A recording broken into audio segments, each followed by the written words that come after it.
जिंदगियां हैं कितनी, इनमें से एक है तेरी मेरी या कहीं कोई एक जैसी अपनी. End of June 2018, with the hot spell about to beat a retreat, with monsoon clouds looming over the capital of India, tempers were still flaring.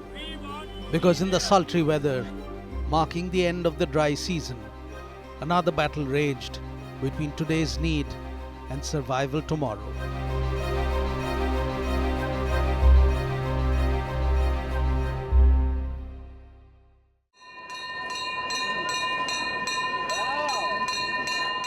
In India, water is a sacred but scarce commodity.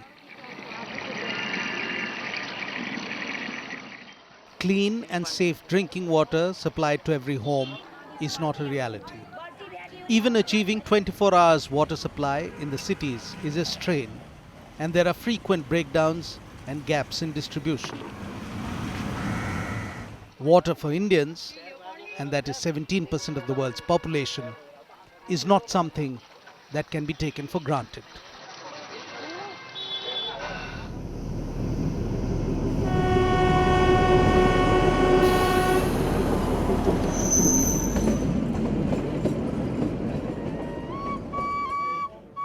Known as the Queen of Hills, a popular tourist destination and Himachal Pradesh's commercial, cultural and political centre, Shimla faced an acute water crisis in the month of June. Not taking baths regularly, rationing water for daily purposes was anyways a normal routine for the citizens of this hill station. The situation became dire for them when they didn't get water for a stretch of 4 days. The situation worsened and authorities had to shut schools and ask tourists to stay away, bringing the city's economy to a halt, bang in the middle of the peak tourist season. पानी नहीं मिलता, आधे लोगों को मिलता, आधे लोग खाली चले जाते फिर लास्ट में. अब 2 टंकियां पानी किस किस को देना इन्होंने. अरे और इधर नाले से लाते, कहीं कहाँ से लाते. अच्छा, कितना परेशानी हो रहा है. बहुत परेशानी हो रही पानी की. ना नहाने को 3-4 दिन से नहाते हैं. बच्चा भी देखो ये तीसरे चौथे दिन नहाना.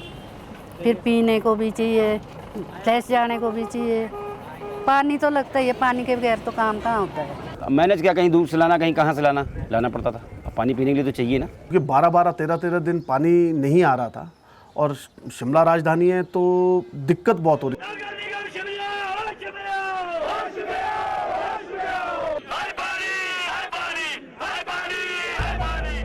It is not just Shimla from where the parched cries came. Protests erupted in many parts of the country, where people tried to grab the attention of politicians and administrators in their everyday struggle for a basic commodity. And a recent report by the government's own think tank, Niti Aayog, stated that India is facing the worst water crisis in its history. The report predicted that 21 Indian cities, including the national capital of Delhi and the IT hub Bengaluru, will run out of groundwater by 2020.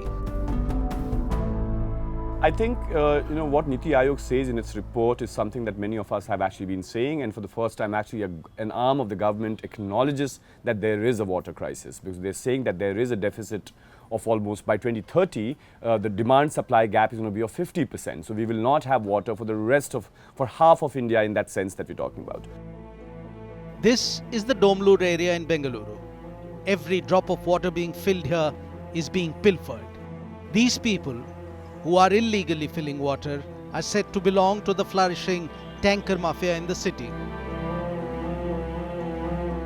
Their modus operandi seems simple. They fill water from these houses, some of whom have licensed borewells and some don't. The water is then sold and the profit shared back with the house owners.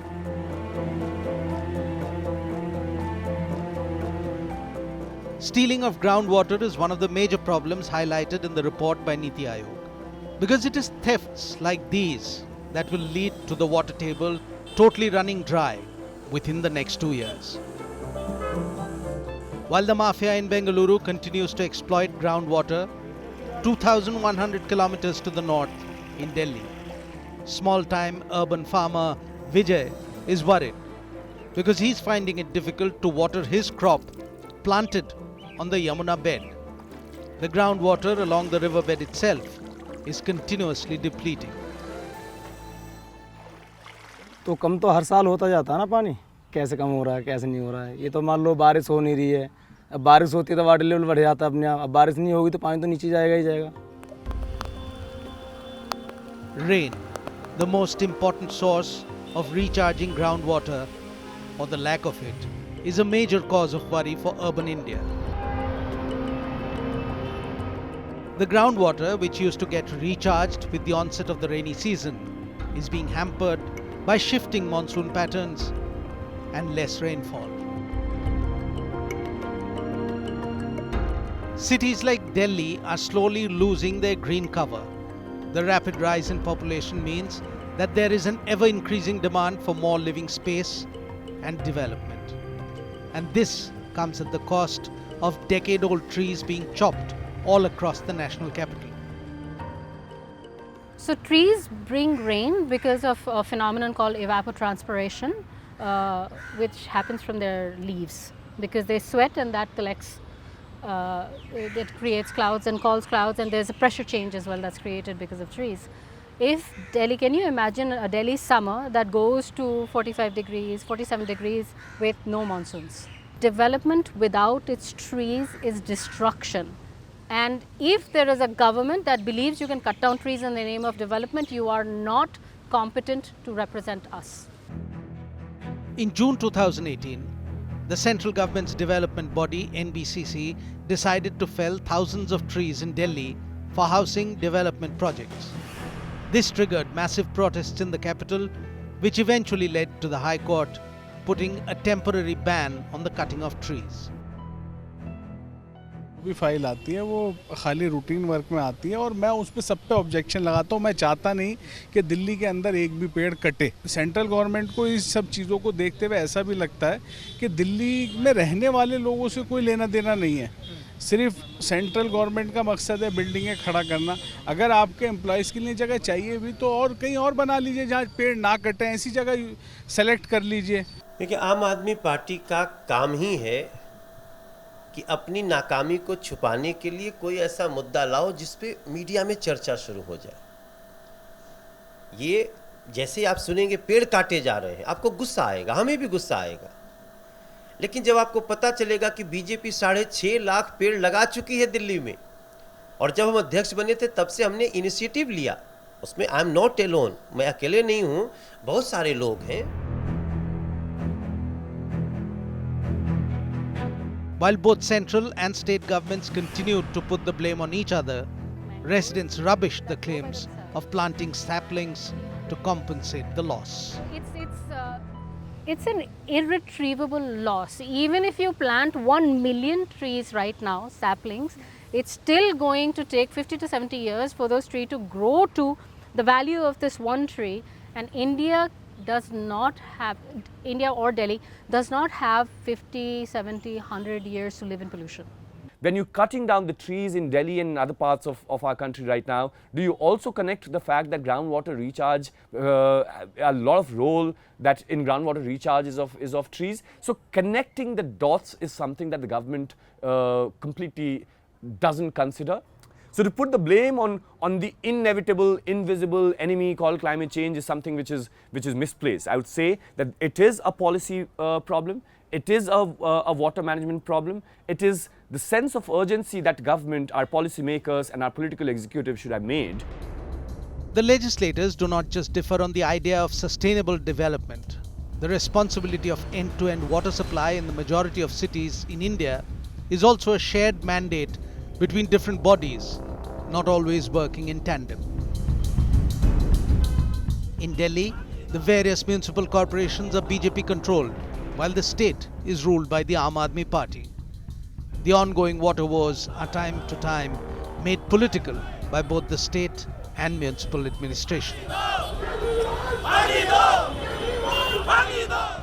Add to this the dispute with neighboring state of Haryana over water sharing.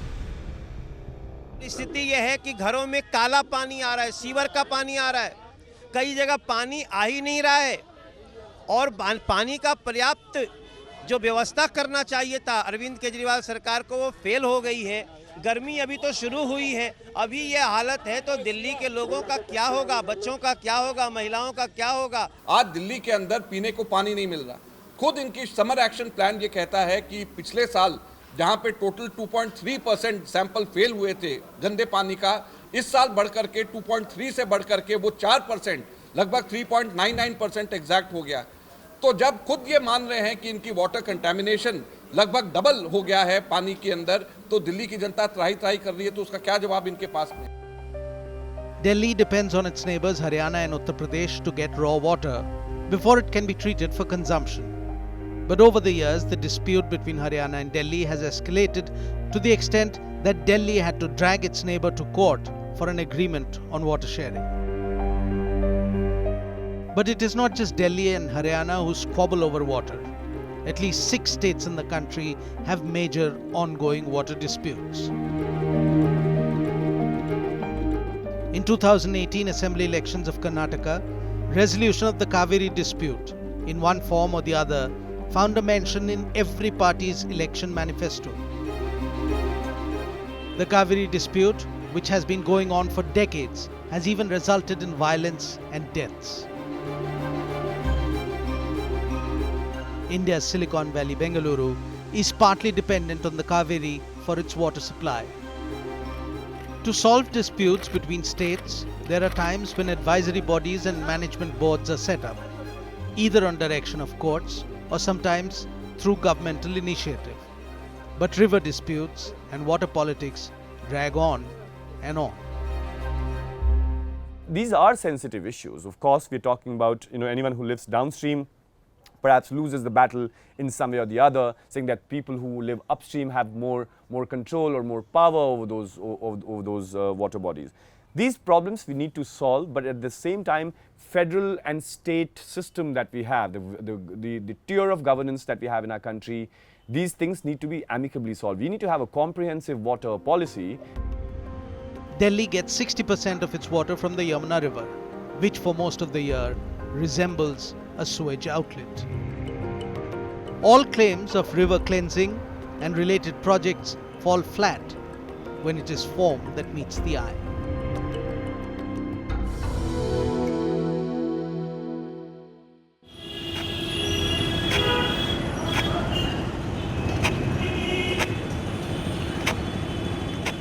Mohammad Mubin has been washing clothes in the waters of the Yamuna since he was a child, and he has seen the Yamuna die in front of his own eyes as he comes here every day to find his living in its polluted waters. पहले साफ सुथरी थी और अब तो गंदगी हो, जहाँ मरता है गंदगी है। फिर ऐसे गंदे पानी में क्यों कपड़े धोते हो? अब क्या करें, फिर पेट तो भरना है। बीमार नहीं होते आप लोग? नहीं तो हमें रोज पड़ा हुआ है, अब ये काम करना पड़ता है, क्या करें। कोई बीमारी नहीं होती ऐसे गंदे पानी? नहीं, वो भी आती है। River Yamuna is black or Meethi is clogged or Ganga is polluted not because of climate change, it's because of your and my activities and government's inaction to curb those activities or fix those STPs, sewage treatment plants and effluent treatment plants. Bengaluru faces a similar situation with its lakes that earlier used to recharge the city's groundwater. The lakes were also a source of clean and safe water for the city. The city that once used to have scores of lakes today has only a handful that remain unpolluted and in good health. The others have toxic foam floating in the once pristine waters. Waters that have even been known to have caught fire.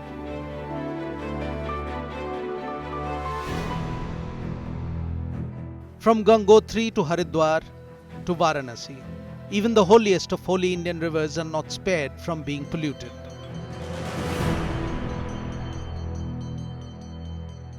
क्या सफाई कर रहा है, कहाँ सफाई कर रहा है, और गंदगी हो रही है।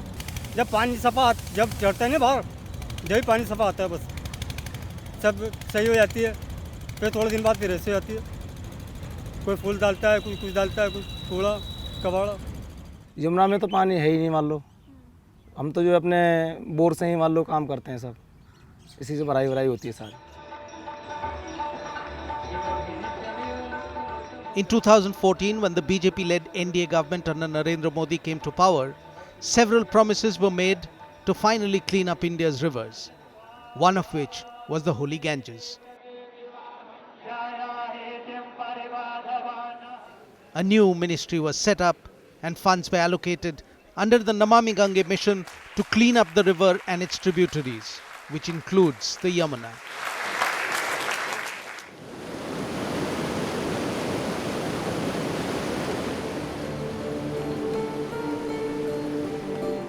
According to Hindu mythology, the Ganga flows through the tresses of Shiva, the destroyer, and that is said to break down the terrible force and fury of its flow. The river goddess is also said to wash away the sins of anybody who takes a dip in its holy waters. Namami Gange was Modi government's ambitious scheme to clean up the Ganga and remove the tag of it being a polluted river. But the flagship scheme failed to deliver on the ground, as open drains and untreated sewage still flows into the river and its tributaries. And that is the water that sustains the Gangetic plains.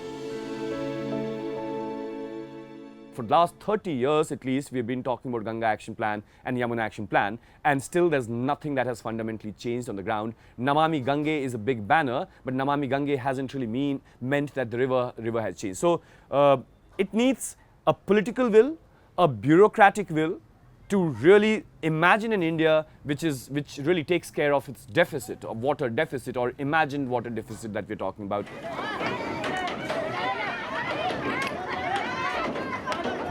As the water crisis looms over India, public awareness of the impending calamity remains low. Water is not being conserved and much of it gets wasted. Experts warn that something needs to be done, and very soon. The desertification effect has grown, yes. From the Thar, which was a desert, it's come into Delhi. The ridge has been impacted. The dust storms in Delhi have increased. The level of dust in the air constantly has increased because of construction as well. Las Vegas was built in the desert without any water. Delhi is going to become like that. And there already are water wars in India, where there are fights over water in terms of the river. Look at what we're doing to the Yamuna. We're putting raw sewage into it. How great is the mismanagement of Delhi? Practices like rainwater harvesting and water conservation are still not high on the list of priorities, and the booming cities across India continue to grow without any reflection on what lies ahead. Every year, there is a constant increase in population shifting from rural to urban areas. Multitudes flock to cities in search of jobs and better wages. The infrastructure push may provide them with earnings and residential accommodation, but where will the water come from to sustain their needs? See, if your concept of development is that there's buildings all over the city, without a single tree or leaf, no one's going to live in that city. Okay, you can have crores worth of property all in your name, but no one's going to live in it. It's going to be too hot. There's going to be no water to drink. As it is, how much water shortage do we have right now? We get water in the morning for 2 hours or 1 hour, and maybe in the evening for an hour. Singapore and certain other cities have had to recycle their black water. Do you know what that is? The sewage water? Yeah, to drink. So we are growing, we are consuming, but we don't have a landfill. Our Gurgaon is a classic example. Like, look at the Gurgaon's groundwater table. It has actually gone down to a brown zone in that sense, that it means that it's actually beyond repair in many ways, the way water table has deteriorated. The entire desertification that is actually happening in Gurgaon and around NCR. So all of this together, we need to understand that water is not H2O. And government also needs to understand that water means many cumulative things. Several policy decisions will have an impact on our land, water, air, and these are all interconnected in many ways. As cities and towns grow, India's urban water crisis is reaching alarming levels. The Niti Aayog report says that in 2030, the demand for water will be double the available supply. But where are the alarm bells ringing? Where will the water of the future come from? What will be the price that the future will have to pay for the water that India is not conserving today?